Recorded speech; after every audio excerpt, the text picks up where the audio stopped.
Hello, beautiful souls, and welcome to the Medium's Table. I'm your host, Michelle Gardner. This podcast is your personal invitation to join me at the intersection of the everyday and the extraordinary. Together, we'll explore the magic of mediumship, share spiritual stories, and connect with fellow mediums on this incredible journey. So grab a seat, pour yourself a cuppa, and come join us at the Medium's Table, where spirits gather and stories unfold. Disclaimer, just a heads up to all our lovely followers. Our social media is a space where we share personal stories, including those of various mediums. Let's keep the vibe positive and respect each other's beliefs. Every journey is unique, and here we celebrate the diversity of experiences. I'd like to welcome back to the show legendary, great medium, Alicia. Welcome back to the show, Alicia. Hi, Michelle. I'm thankful to be here with you again.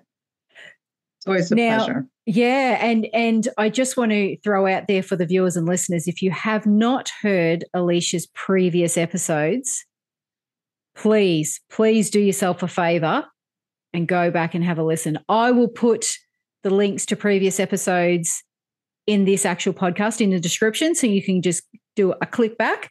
And you've done quite a few now already, and the stories are just out of this world, remarkable, life or death. Just, each story you tell is just like, I cannot believe you did that. Like, and sometimes it's, what the hell were you thinking? But here you are today. You've lived through all these tales. And, you're just gracing us with the amazing experiences, the lessons, and the wisdom from everything, that you've experienced and what you've gone through and what you've learned. And, you just can't buy that, can you? No, you really can't, Michelle. And all the experiences, they were given to me. I was fortunate enough to have them given to me.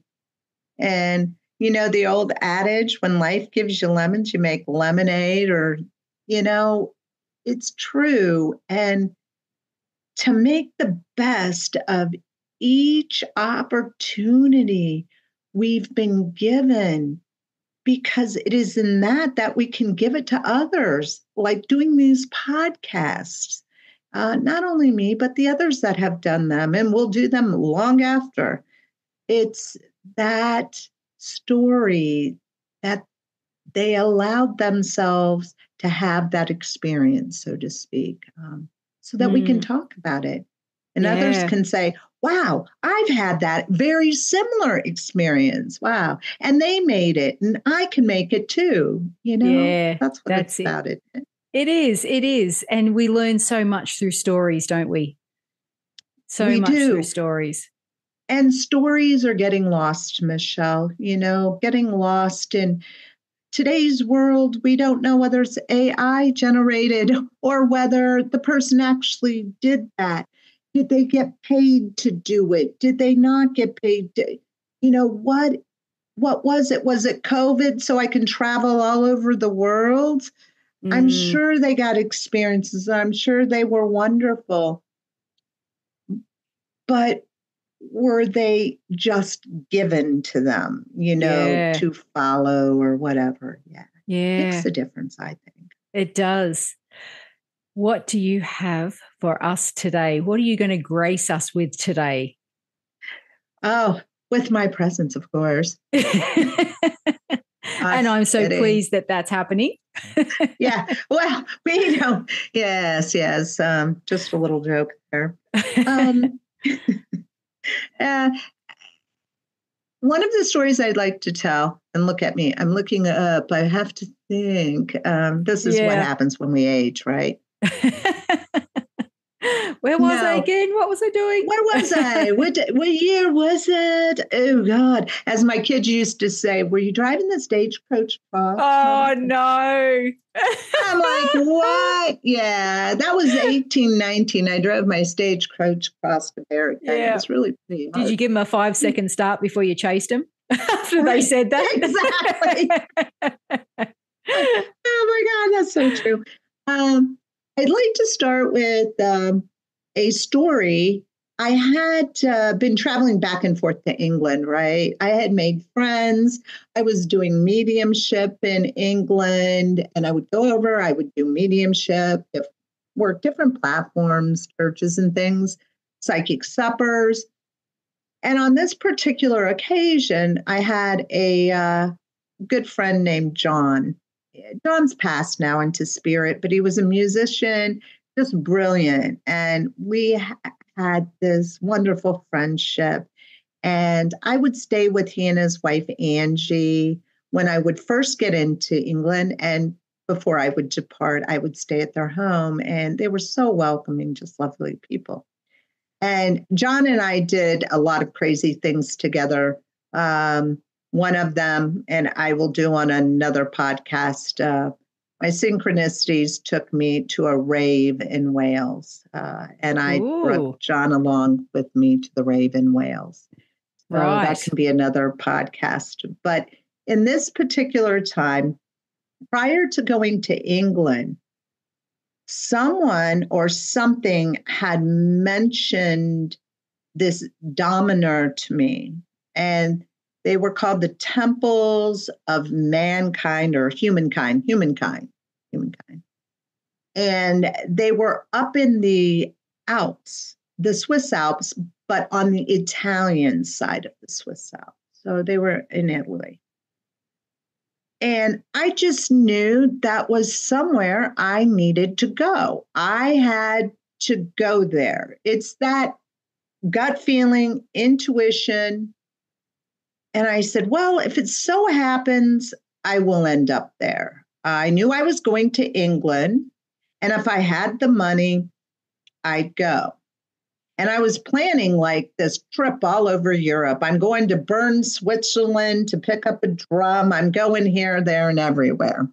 But I always allowed spirit to guide me. And by the way, I never ended up going to Bern, Switzerland to pick up that drum or many other places. So I knew the places I would go were always meant to be. So I hopped on my flight to England, and John picked me up at the airport as usual. And I don't remember. I stayed with John and Angie, and I think I did Stansted College. No, not. Yes, I did Stansted College at that point in time, and I think I worked with Tony Stockwell then, and that was before Tony was Tony. He was just different. He wasn't as well known then, I would say. Just more, yeah. And just had a great time at the college. I did go to the college. And on departing the college, I said, I'm meant to go to this Damanhur. I had already got my ticket. I'm flying to Milan, right? Never been to Milan. But every time I go to Italy, I think there's something about a past life that haunts me in Italy. And that's another story. But every time I would go to Italy, it would be a problem. It was like something dire would happen. And I would say, why did I come to Italy? Italy does not like me, or something's happened. So I ended up flying into Milan, and I told John, I'm going to this place called Damanhur, and explained to him where it was. And I said, I'll come back. And, I'll let you know, here's my date. I should be coming back, my itinerary. So he put it in his diary. Off I went. I flew into Milan, which was quite an experience for me, fine leather goods like shoes. and Alicia was putting on boots, it's amazing. Oh, whoa, these fit like a glove. Ooh, I didn't know, I forget how many euros, a couple thousand euros would buy you. It fits just like your own skin. I'm like, wow, no wonder. I thought, no wonder these Italian ladies can wear these really nice stiletto boots and walk perfectly because they're comfortable. They feel like it's your own leg. So, in your own foot and your own leg, it's just silk is smooth. Anyhow, off I go, Milan. So now I know I have to take the train to Ivrea. Now, mind you, I have no idea I could not speak Italian. I knew enough Spanish that would translate and I could utilize, kind of crossed over so I would know. So off I go. I'm on the train. I'm heading up to Ivrea. Well, on the train, I would meet a girl who was from Scotland who told me that there was an open job in Wickland, up in Scotland, Wick, Scotland, way, way, way, way up. And they needed a person just like me to run this program. And I'm like, oh, okay, I'll keep that in my notes. I write it down. I'll get up to Ivrea, get off of the train. And now we're on to the taxi cab, which is going to take us up the mountain. And it's just, I do believe, south of Turin, where the Shroud of Jesus is. So I arrive at Damanhur and as the taxi's going up, I hear this song playing by The Fray. It was a very popular song at the time called How to Save a Life. Oh, okay. Yes. Do you remember that song? Yeah. Yeah. And my new pink Razor phone, that was quite the rage. And I was lucky to have one. It's probably the pink of these flowers. But anyhow, it was Razor phone and it flipped up and it held all my music. And I love music. So, and I'm sure it was on my phone. And so I get there.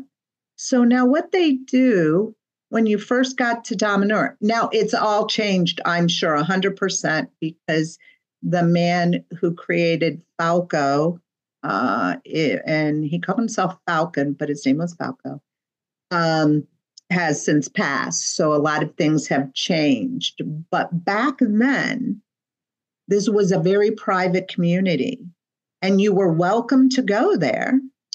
And what they would do as soon as you arrived is take a Polaroid photo of you, which to me was kind of odd. Okay. Then you would take your euros and you buy, oh my gosh, what were they called? It was their own coins. Okay. Their own money. Had it the own name. And I still have some of them. I just can't think of the name of them, but you trade in your euros and they would give you their coins. So you could buy like your cappuccinos, which I love. I tell you, cappuccino, I must say.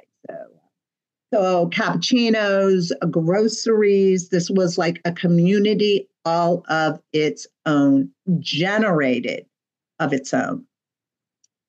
So you had to stay within the community at that time 3 days. So I had to stay there 3 days, living outside of the temples before you could go in underground in these temples, because the temples are built underground. Okay. So their reasoning for waiting 3 days, if I can remember correctly, was because you needed to raise your vibration.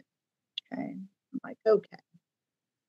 So very much felt Wiccan, pagan type celebrations there.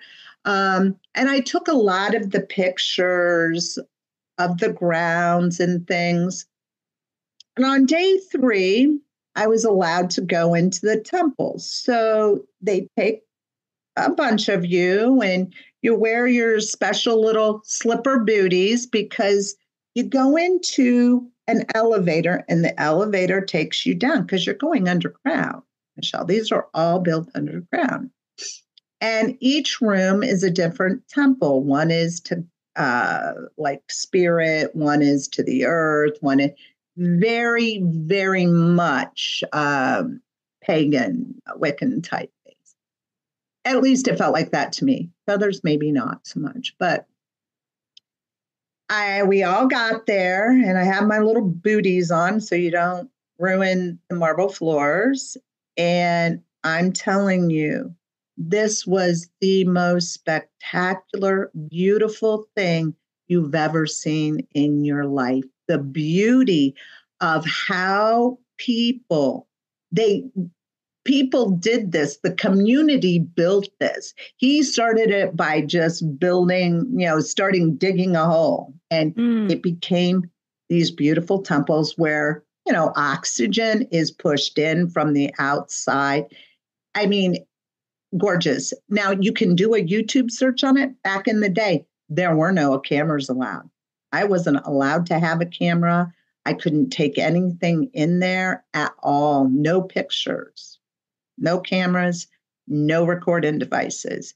Now that's all changed. It's now on YouTube, which is interesting because I don't know whether that's because the man had passed or not.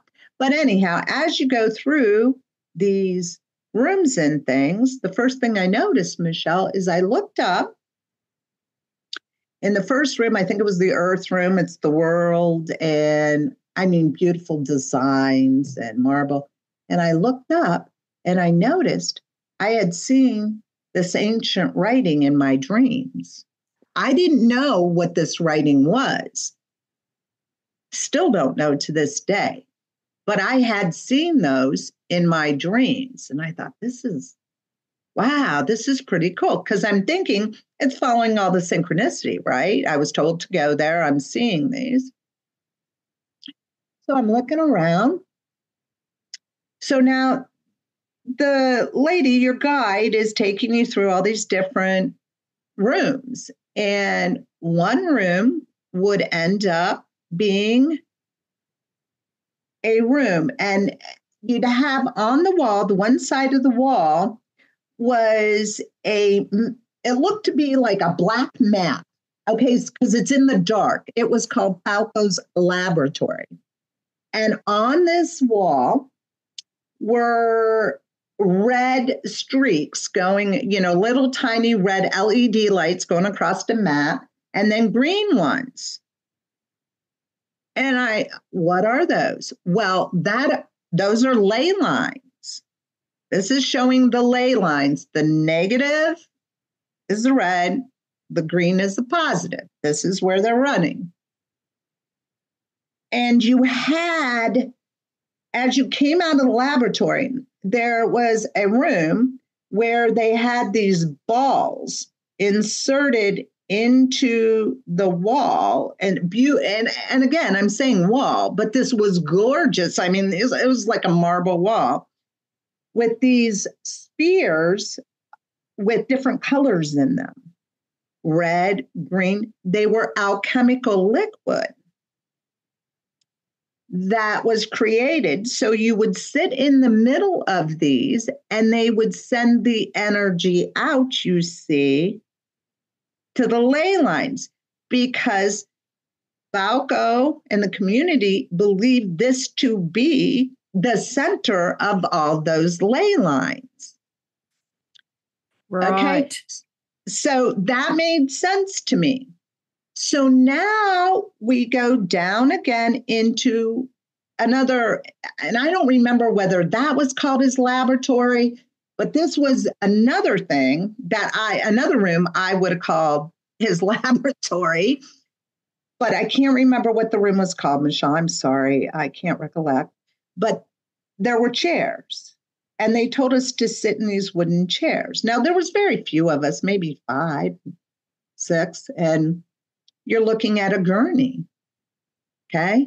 A white gurney. And above the gurney is like this helmet thing that would come down. You lay, and it would come down over your head. And the little buttons on the top of this were different colors with alchemic liquid. And they put this on your head and push these buttons with the alchemical liquid. And it was to do something with the energy field and send things. And I'm like, okay, now this is getting a little odd for me at this point, Michelle.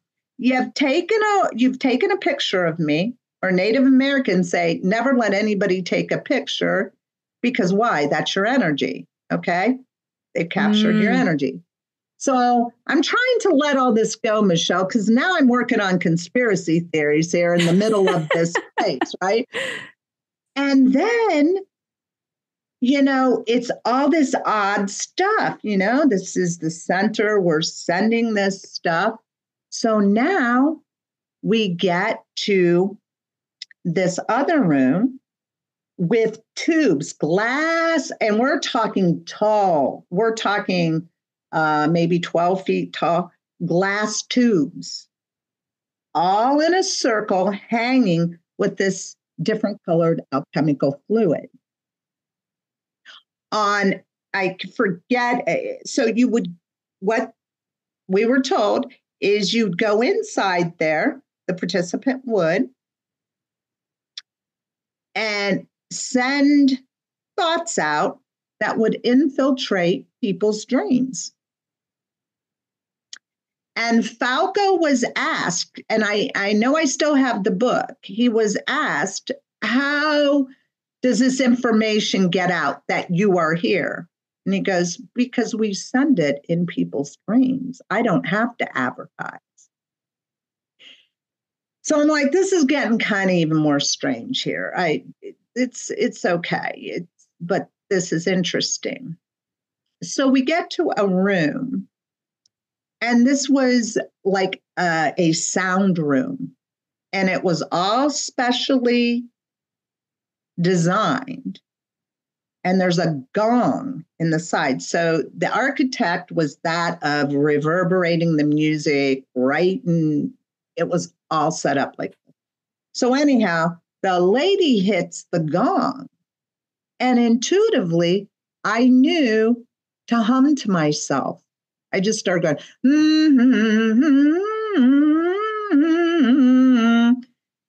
because I don't know why. I just did it. It was like, are they infiltrating me? Because looking back in retrospect, were they doing something with my energy field? Obviously they are, right, Michelle? I mean, if we can look at that kind of stuff. So not saying it was bad or good, but I intuitively just started humming so that the music, I guess, wasn't bothering me. So we came up out of this, Michelle, and the whole time I'm just getting this really odd feeling. It was a full moon. Can you imagine? I was there on a full moon. And they were having a celebration on this full moon. And this piece of, I've got pictures, Michelle, and maybe you could upload some for your listeners. I don't know whether you can do that or not, but this piece where they had this ceremony was unbelievable. I mean, this big, huge piece of quartz that you've never seen. And I mean, it's huge, huge. And a fire pit. And during the full moon ceremony, they would ride their horses around women who were standing inside these circles. Right. It was a whole ceremony. I don't know why. I don't know where. You just didn't know because we were outsiders. We didn't live on the community. These people lived in the community, if that makes sense. So this was their ritual. And it was just very odd to me. That's all I can say. Everything felt very odd. So one day, it's a couple more days, I'm going to be leaving, right? It's time for me to leave. I really felt it. And I was sitting there with this woman. And she told me who she was. And I was familiar with the last name. And all of a sudden, this bell would go off. And we're just talking, have a conversation. And all of a sudden she goes like this when that bell rang, like there's nobody home, like it was Pavlov's response. Yeah, right. And then she came right back at me. And I said, wow. So she keeps talking to me then. And I said, would you like to go for a hike? I don't know why I'm asking her to go for a hike, right? I said, I'm going to be leaving soon. How about we hike up that mountain? Okay. She goes, oh, yes, that's a great mountain. We'll hike up there. We'll stand at the tower. So up we went, and she took some pictures of me. And she's telling me where she lived here in the States. And I had dated a Hebrew man over the summer, Shell. And so I knew a couple of Hebrew sayings, right? So meeting her, she spoke Hebrew, and I think her mother was from Israel. I don't know where her father was from. And she told me, I don't ever want to go home from here. I love it. I love Falco.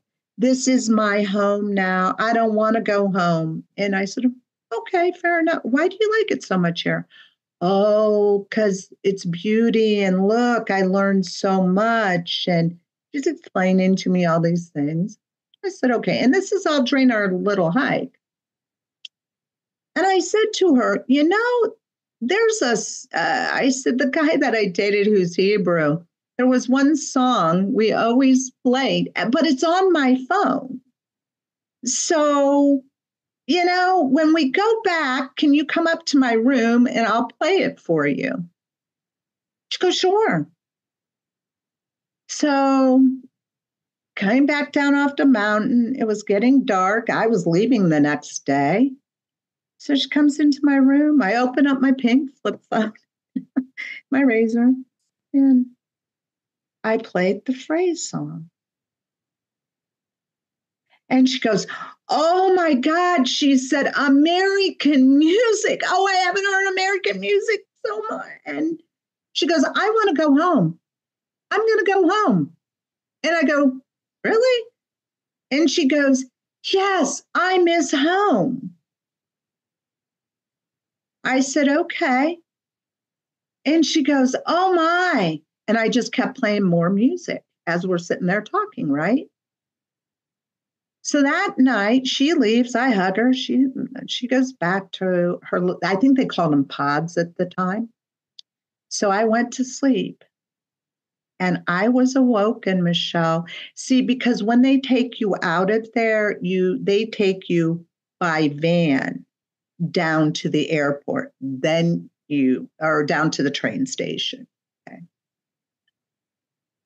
So I woke up and I was in panic, like fear, like I wasn't going to be able to leave. And I thought, God, this is odd. Why am I scared to death?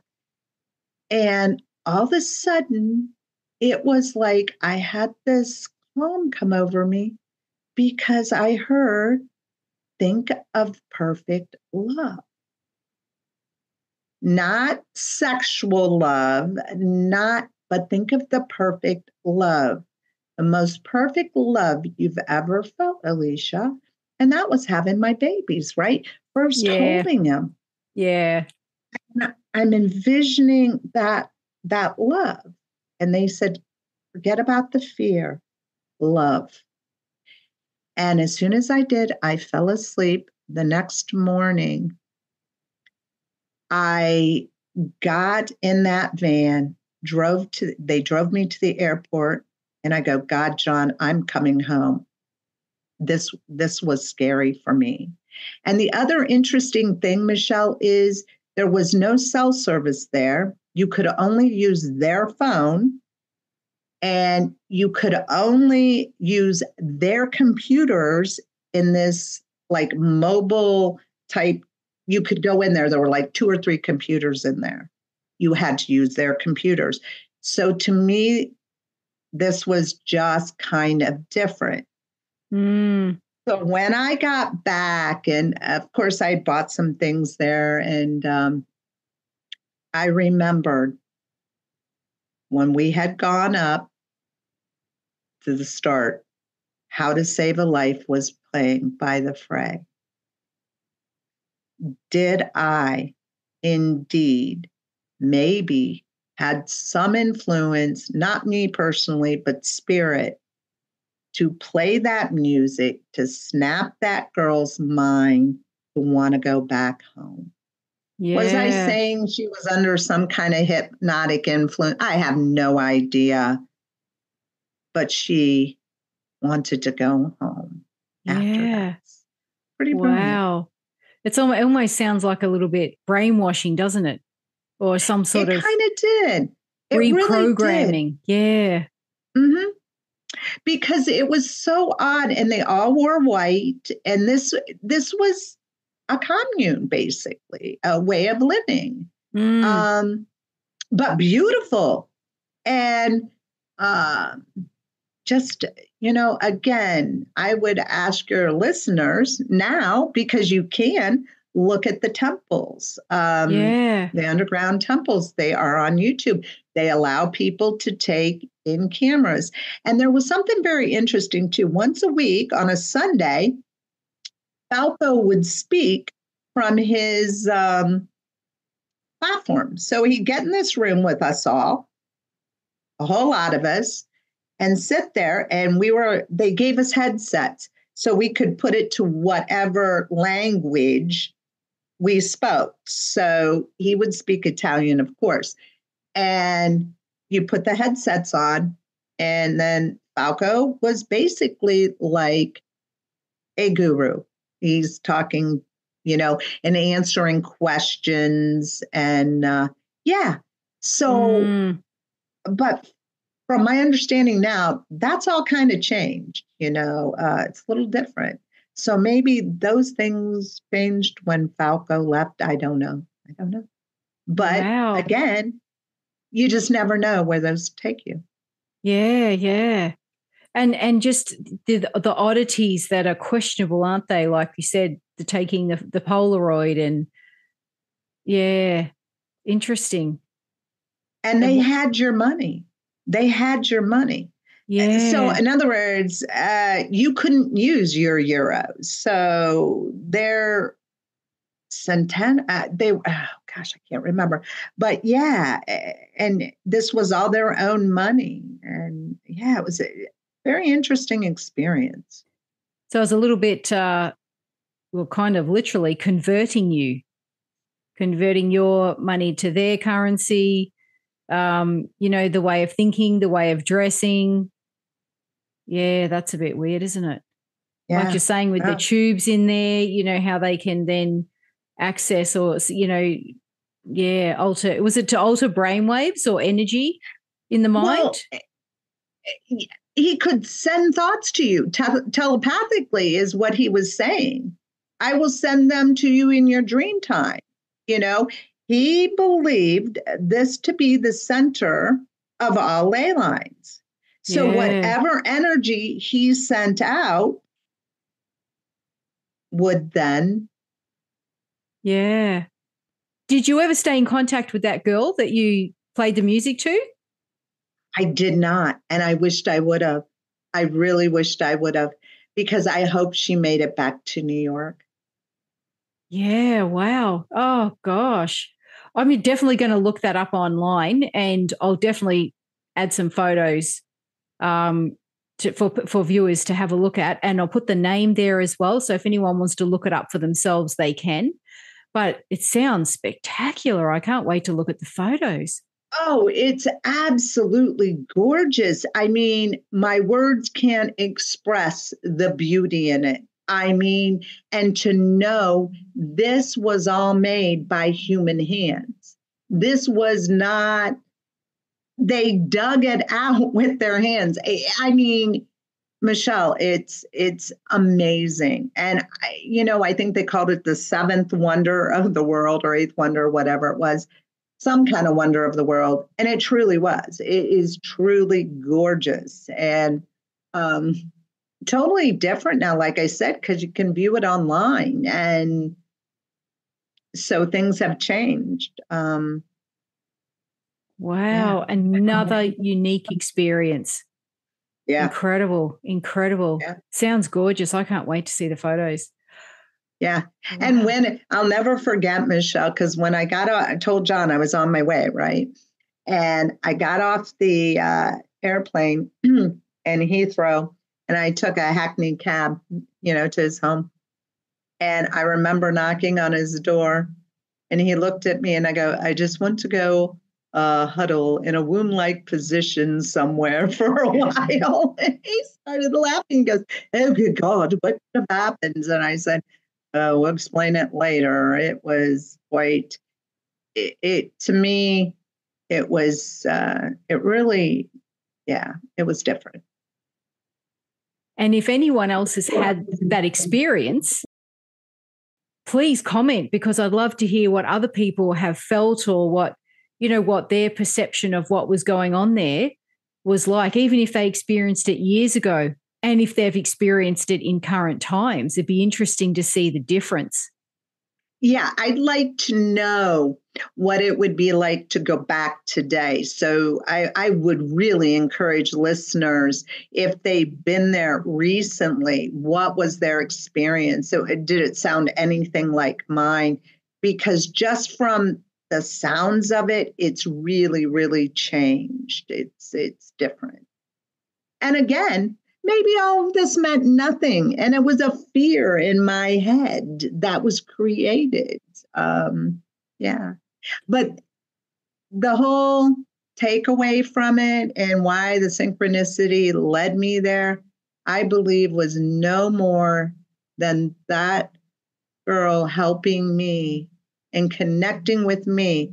Because the chances of me dating a man who was from Israel and Hebrew and spoke Hebrew, and I knew Hebrew words, who made a girl who has been there for a long, long time, whose parents were from America, lived in America. Mother was Hebrew and from Israel, spoke the language, and to then play the song How to Save a Life by the Fray. And she wanted to go. Incredible, incredible. So, yeah, you've probably saved her life and reunited a family again. Right. Because she trusted me because I spoke Hebrew. That was fun, because very little Hebrew did I speak. But she gave me a phrase, Lila Tov means good night. Lila Tov means good night. And she added something to it. I can't remember right now, but may your dreams be made of gold. My mother said that to me every night before going to bed. So it's evoking that maternal, yeah.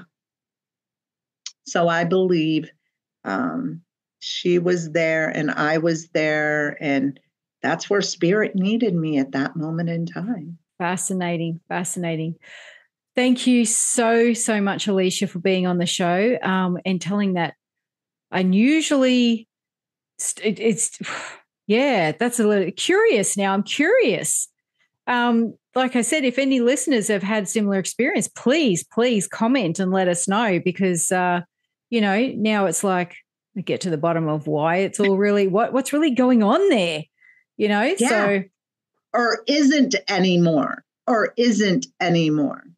And it was interesting. Years later, I did hear that Sting played there in their special room for sound. So. Wow, there you go. Thank you so much, Alicia, for being on the show. And remember to hit like, subscribe, comment, and share. Now, where can people find you? Oh, yes. Synchronicity Sweetheart is everywhere, and on Facebook also, and International Medium Alicia on Facebook as well. Please feel free to send me anything, ask me questions. Don't send me anything, by the way. Feel free to send me or drop me an email if you have a question, or if you want to comment about Damanhur. I would love to know people's experiences. Please comment. Definitely. We look forward to having you back again very, very soon. To view the show notes, head over to themediumstable.com.au. If you want to watch these episodes, head over to our YouTube channel, The Medium's Table Podcast.